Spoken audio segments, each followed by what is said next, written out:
चालबाज मासी रंजू बहन की बहू सृष्टि बहुत संस्कारी थी। दोनों सास बहू बड़े प्यार से रहती और मिलजुल कर घर का काम करती थी।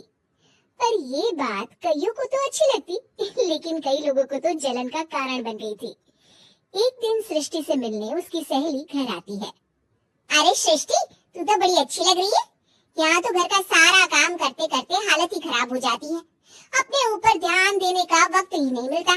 तू तो बड़ी किस्मत वाली है। सृष्टि इस बात से हमेशा खुश रहती थी कि उसे एक अच्छा ससुराल मिला है। लेकिन एक दिन रंजू बहन की दूर की मौसी उसके साथ रहने आती है। अरे तू क्यों सारा दिन घर का काम करती है? बहू को बोला कर घर का काम किया करे। अरे है तो वो भी बेटी की तरह ही ना, और मिलजुल कर काम जल्दी हो जाता है। तू तो बड़ी सीधी है। देख कैसे मटक मटक के सारे घर में घूमती है तेरी बहू। मेरी बहू होती तो इस वक्त मेरा पैर दबाती। क्या ये तेरे पैर दबाती है? पैर तो कभी नहीं दबाए इसने मेरे। ये सुनकर रंजना मौसी समझ जाती है कि उसने अपना काम कर दिया। अब जल्दी सास बहू में जंग होगी। मौसी मुस्कुराती हुई वहां से निकल जाती है। एक दिन रंजना मौसी सृष्टि से कहती है, तुम्हारे कान के झुमके तो बड़े सुंदर लग रहे हैं। जरूर तुम्हारी सास ने दिए होंगे। नहीं नहीं मौसी, मेरी माँ ने दिए हैं। अच्छा, फिर तेरी सास मुझे क्यों कह रही थी कि ये झुमके उसने तुम्हें दिए हैं? उसे झूठ नहीं बोलना चाहिए था। वैसे तुम्हारी सास ये भी कह रही थी कि तुम्हें खाना बनाना नहीं आता, तभी उस बेचारी को सारा दिन तुम्हारे साथ काम करने के लिए किचन में लगना पड़ता है। ऐसी तो कोई बात नहीं है, मुझे खाना बनाना नहीं आता। अरे मैंने तो खुद उन्हें खाना बनाना सिखाया है मौसी। रंजना मौसी वहां से चली जाती हैं। किचन में सृष्टि खाना बना रही होती है कि तभी उसकी सास वहां आ जाती है और वो कहती है, आज मेरे पैर में बहुत दर्द है, खाना तू ही बना ले। और वैसे भी मैंने सुना है कि मुझे खाना बनाना तो तूने सिखाया है।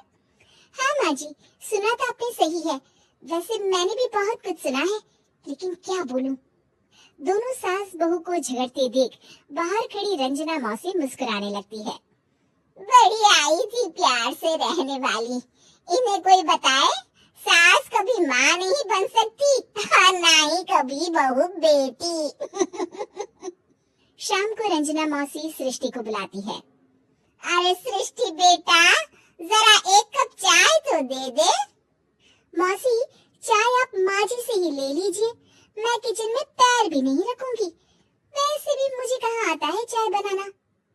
तभी वहाँ रंजू आ जाती है। वो सृष्टि की बात सुन लेती है। हाँ हाँ बहू रानी, तुझे तो कुछ नहीं आता। रंजना, तो तू एक काम कर, तू ही चाय बना ले। और हाँ, सृष्टि को भी चाय दे देना। इसे क्या लगता है, ये चाय नहीं बनाएगी तो क्या हम चाय नहीं पिएंगे? अरे हम पिएंगे भी और पिलाएंगे भी। रंजना मौसी थक कर उठती है। ठीक है रे रंजू दीदी, आप जैसा बोले।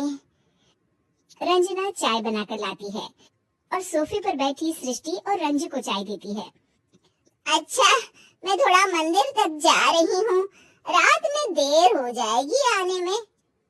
रंजना देर रात घर आती है तो सृष्टि को आवाज लगाती है।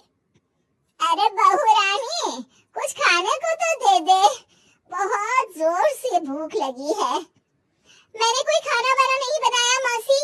वैसे भी आपकी बहन तो कहती है ना कि मुझे खाना बनाना आता ही नहीं। हे भगवान, अब यह फिर से ना शुरू हो जाए।